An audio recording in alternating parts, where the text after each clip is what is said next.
Avez-vous décidé où vous allez inscrire votre X sur le bulletin de vote?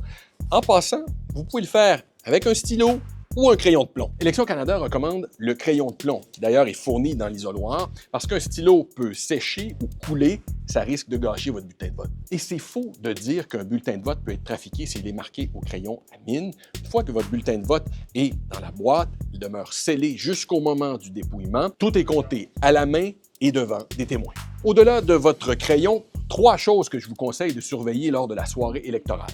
Numéro 1, la bataille de la grande région de Toronto.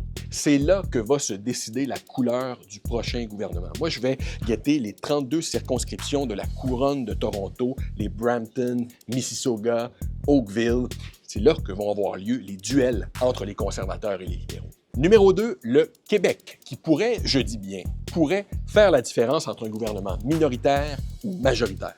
Le Parti libéral de Mark Carney tente de faire des gains aux dépens du Bloc québécois. Dans la mire, les circonscriptions de la Rive-Nord, la Rive-Sud de Montréal, là où Yves-François Blanchet a fait élire une bonne partie de ses 33 députés à la dernière élection. Numéro 3, l'avenir du chef du NPD. Jagmeet Singh est menacé de perdre son propre siège en Colombie-Britannique. Et son parti est en difficulté dans les sondages nationaux. S'il fait élire moins de 12 députés, le NPD va perdre le statut de parti officiellement reconnu aux communes. Maintenant, le dernier mot est à vous. Est-ce que tu veux un beigne? Ça a l'air bon, hein?